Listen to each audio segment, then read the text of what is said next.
9.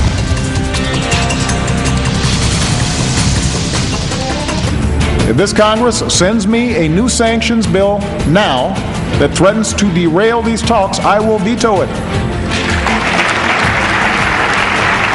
For the sake of our national security, we must give diplomacy a chance to succeed. Good evening, this is Primetime News coming to you live and direct from our Newsfirst studios in Colombo. I'm Sonali Manikabadage. And I'm Ravi Gamage. We'll have more of President Barack Obama's State of the Union address later on in the news. But first, a look at the headlines. The headlines on Newsfirst at 9. 1.2 billion rupees, the cost of the Western and Southern Provincial Council polls. Steps taken to purchase close to half the daily energy requirement from private power stations. 8 persons produced in court after protesting against a school in Ridigama being converted to a primary school. US President Barack Obama will veto any new sanctions bill on Iran. Newsfirst at 9.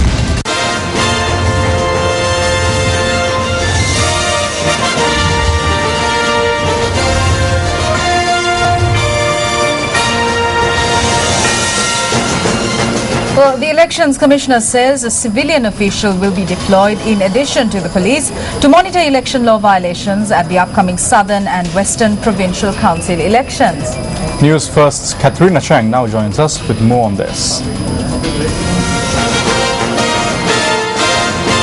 The Election Commissioner says that the cost of holding the Southern and Western Provincial Council polls will be 1,200 million rupees. The allocations are as follows: 200 million rupees for the police, 100 million rupees in postal cost, 60 million rupees in printing cost, 500 million rupees for the staff, 40 million rupees for fuel, and 300 million rupees for purchasers. The Election Commissioner convened a media briefing this morning on the upcoming provincial council polls.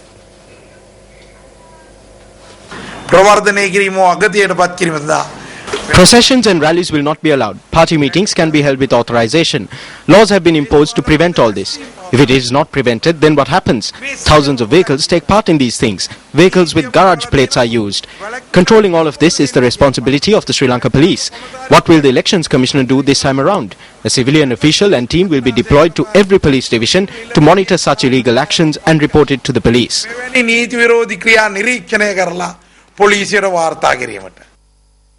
What will be the notable features of the nomination process this time around? The Election Commissioner had this to say. Candidates will obtain a certificate from the secretaries to show they are among the living. It is a common thing. Everyone who is on my nominations list must state that they are among the living and that they are currently not living abroad. They say we are constantly asking for assets and liability statements. We did not ask. They falsify other people's signatures.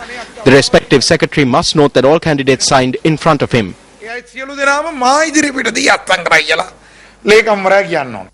The Elections Commissioner added that there will be no deadline extensions for submitting applications for postal voting. Political VIPs come to the counting centres. There will be no such VIPs during this election. During the polling and the counting, people who do not have the proper authorization will not be allowed inside. Who has the authority to enter the polling station? Voters, staff and police personnel for security. Other than this, only authorized representatives, monitors and candidates will be allowed.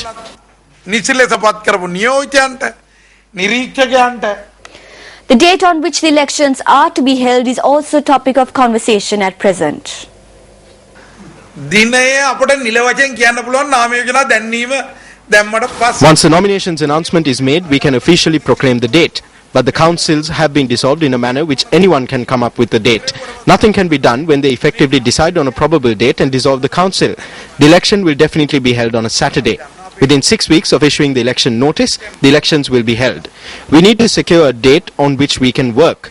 When I am pushed up against a wall, some people may attempt to create an advantage out of it. As an elections commissioner, there are some things I cannot respond to. If I was an ordinary person, I could give a better response with regard to this date. The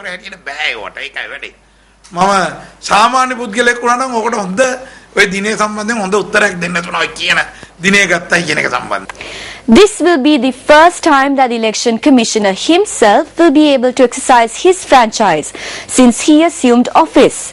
Responding to journalists' question, Desha Priya made the following remarks.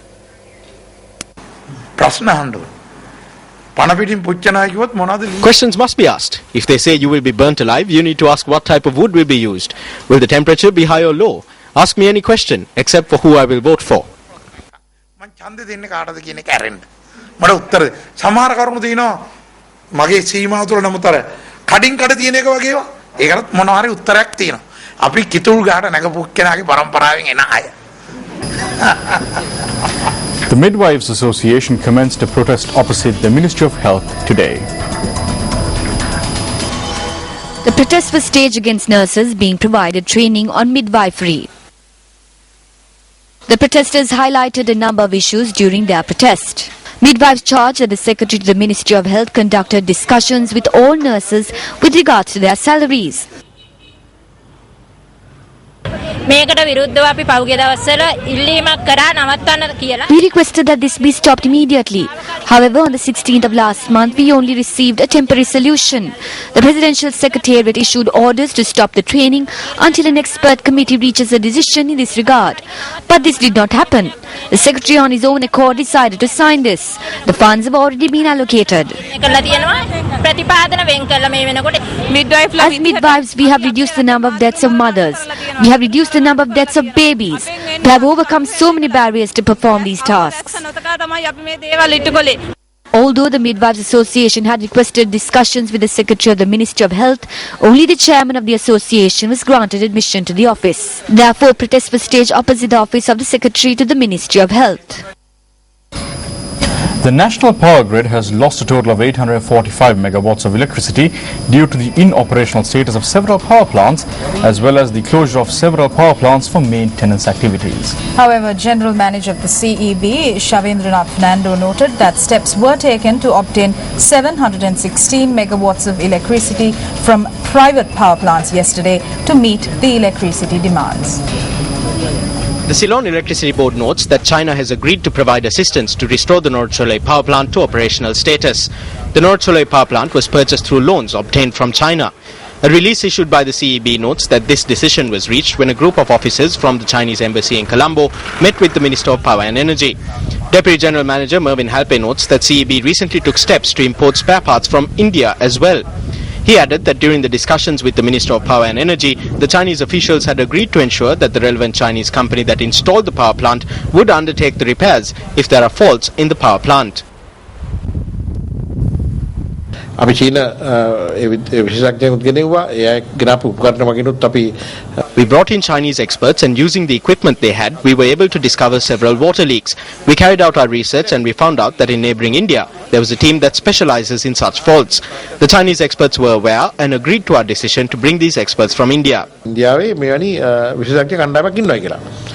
එයා ගෙන්න ගත්තේ ඒ චීන විශේෂඥයන්ගේ සම්පූර්ණ අනුතරම සම්පූර්ණ එකතාවය මත. The capacity of the first stage of the Nord Soleil power plant stood at 285 megawatts. The national grid lost 165 megawatts of electricity due to a failure in the cable connecting the Kalanithissa power plant to the national grid. The Canyon and New Lakshapana power stations were closed down for a period of 2 months due to routine maintenance activity. The Canyon power plant produces 60 megawatts while the New Lakshapana churns out 100 megawatts on a daily basis. Electricity generation at the Victoria and Kotmale power plants, which usually produce 200 megawatts, has reduced due to the low water levels in the reservoirs. The Kukuleganga power plant, which has a capacity of 70 megawatts, has not been able to produce electricity to its full potential over the past 3 months due to a technical glitch. This is not a grave issue. The CEB has a total capacity of 3,500 megawatts. The electricity demand yesterday stood at 1,914 megawatts, of which 716 megawatts were obtained from privately owned power plants. අද වෙනකොට මම හිතන්නේ බලාගාර 11කින් පමණ නැත්නම් 10කින් පමණයි. By now, we purchase electricity from around 10 or 11 power plants. The Lakdanavi, Heladanavi and West Coast are a few of the power plants. We purchase power from a number of plants such as AES Power and from a barge-mounted power plant in the Colombo harbour. We had agreements in place for 15 years which we cancelled and we have disconnected these plants from the national grid. There are agreements that span 20 years. We will take steps to end these agreements as well in the coming years. කාලපරාසයක් තුල මම හිතන්නේ එන අවුරුදු අවුරුදු කීපය තුළ ඒවත් අපේ පද්ධතියෙන් ඉවත් වෙනවා. Ordinary businessmen in the country cannot generate electricity and supply it to the CEB. The government states that the electricity bill is controlled by a mafia. Individuals within the government are part of this mafia, and it is they who make these deals. They spend lavishly for elections, and it is such individuals who own power plants and are able to enter into agreements with the CEB.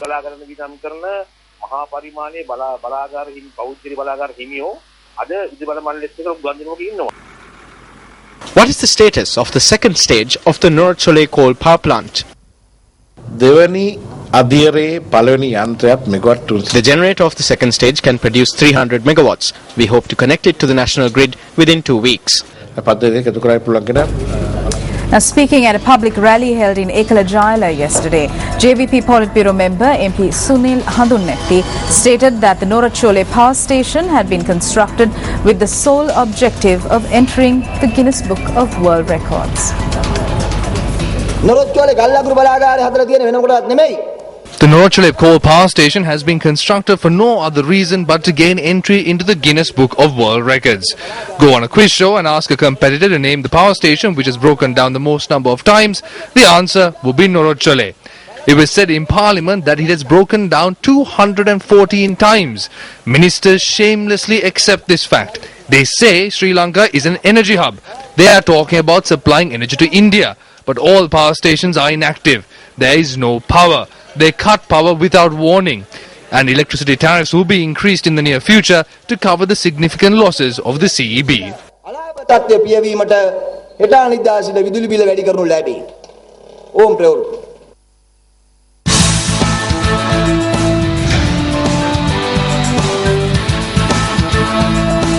Welcome back. A global anti-corruption watchdog, Transparency International, issued a media release today on the controversial redraft proposed for the International Cricket Council.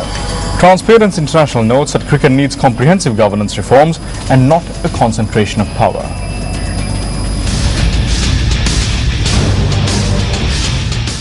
The controversial draft, compiled in a manner that vests more power in the cricket boards of India, Australia and England, was taken up yesterday on the first day of the ICC board's meeting in Dubai.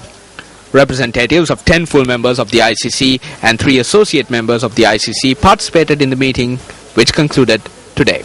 Condemning the redraft, Transparency International says that these proposals substantially depart from the principles of good governance and democratic participation and appear not to address the risk of corruption within the game of cricket. Transparency International also calls on the ICC to implement the recommendations of the report it commissioned from Lord Wolfe of England in 2011. It notes that while the report was submitted in 2012, there has been no formal response from the ICC since then. Transparency International adds that the Wolfe report suggested a series of reforms to make cricket's governance more transparent and better equipped to oversee a global sport. The organization has also called on the ICC to introduce independent non-executive directors to the ICC board as recommended by the Wolfe report.